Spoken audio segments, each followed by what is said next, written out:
Johnny here at Chef and After Hours. Today's episode, we'll be making a turkey gravy at the house. As we always end up doing roast chicken dinners around the house here, I end up pulling off all the meat off of the carcass and saving all the carcasses, as you can see over here, and then freezing them for moments like this where I want to make a big batch of stock.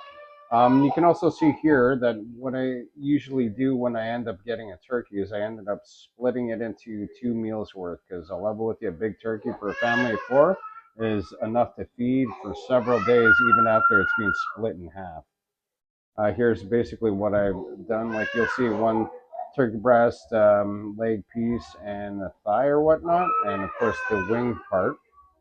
And of course, here's the part of the carcass that I'll save half of it for the stock I'll be making for the initial meal, and then the other half I'll save on the side for a future meal, as you can see from this split turkey. Now that we have this all assembled on a sheet pan with a bit of parchment, I got my oven preheated at 425, and I am going to pop it into the oven so we can darken up these bones and get them nice and roasted, and that will add flavor as well as color to the gravy. It's been about 40 minutes, and we will see what the color is on these carcasses that I've been roasting for the gravy. Always good to get a bit of a safety check real quick here, and looks like we got the color that we need.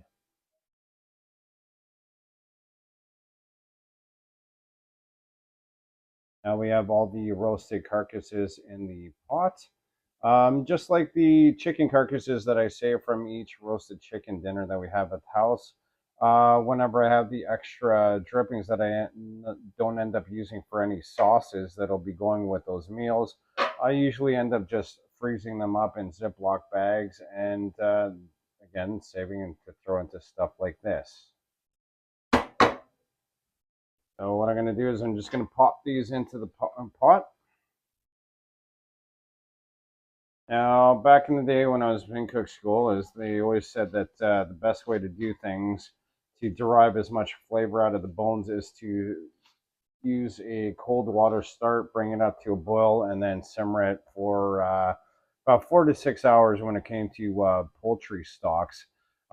Just because I'm at home use, I'm not doing things like the way I would do normally at a restaurant kitchen or whatnot. I'm just going to fill it up with hot water, um, at least like a few inches above the height of where the bones will come up in the pot.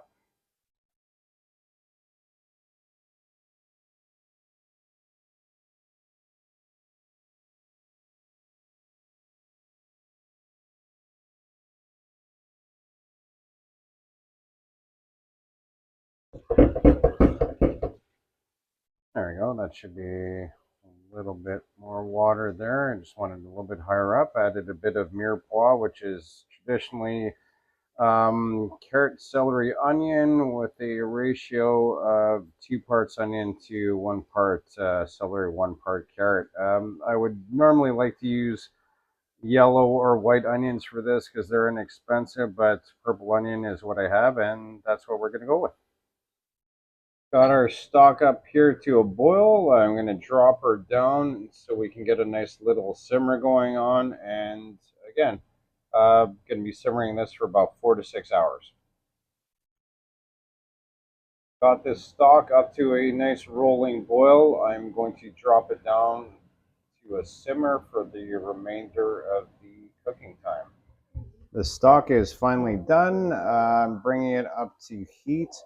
And now I'm just about to add the cornstarch in order to get it right to the level of thickness that I want for this stock to go from a stock to a gravy. I'm going to take it off the fire here.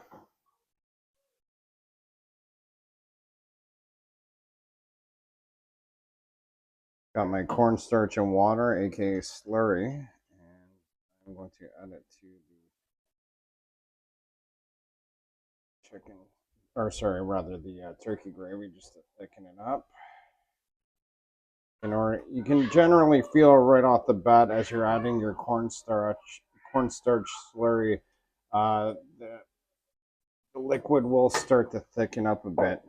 But in order to get fully fully at its peak for thickness, you're going to have to put it back onto the fire and then bring it up to a boil and then drop it to a simmer. So I've switched it back over to the fire here and let it heat up. Just going to turn up the heat real quick just so I can get that boil going on. Once that boil comes up, that's pretty much it. Like, I'm going to be stirring it while it comes up to that point just so that it doesn't stick to the bottom, because that once you add cornstarch to anything and you bring it up to heat to get it to its maximum thickness potential,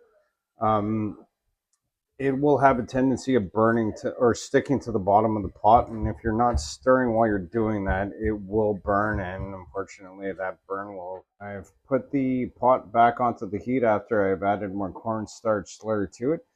I will keep on stirring consistently through this so that basically cornstarch, once you add it to anything, will have a tendency of sticking to the bottom of your pot, and if you're not stirring consistently while you're doing that, that will burn, and that burn will run right through the flavor of your sauce, and unfortunately you'll pretty much want to throw it out after that. So that's basically why I'm doing this. So once it comes up to a boil, that's when it'll hit the maximum ability of what the cornstarch is going to do for thickening. So as you can see, I'm already getting a bubble. Just want to keep an eye on that, keeping a stir.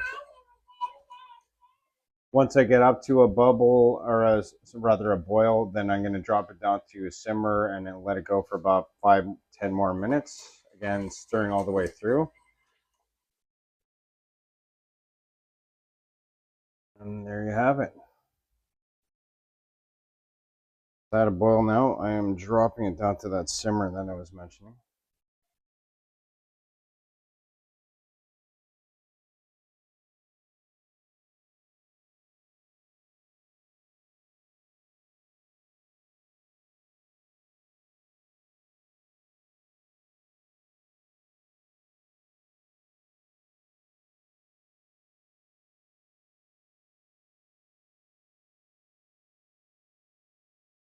Already hit that boil and it is slowly dropping back down to a simmer. The simmering for about another 5 to 10 minutes is just so that you get rid of that raw cornstarch taste, and then it'll be more neutral with the base of your stock, which will in turn make a more a less grittier tasting gravy.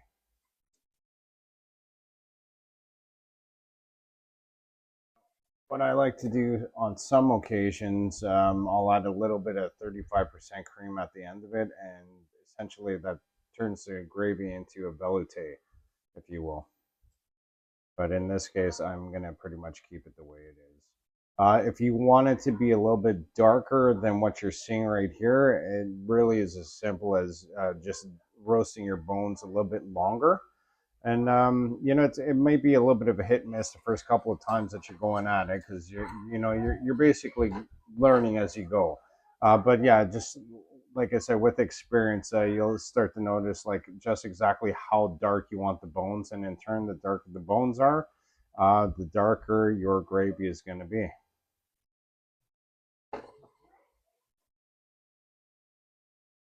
All right, here we are. We got that simmer I was hoping for. And I'm going to let it go for another 5 more minutes. And here we are with the final product of the turkey gravy. I added a few more roasted bones that I came off of what I pulled off of the roasted turkey, just to give it a little bit more darker flavor in. Here we are after it's being thickened with the cornstarch, and you can get an idea as to the thickness of it. I'd almost say it's about like a honey thickness consistency is basically what I'm kind of going for. Maybe a little bit lighter, that between honey and nectar thick kind of thing. Well, hope you enjoyed the video, and happy Easter.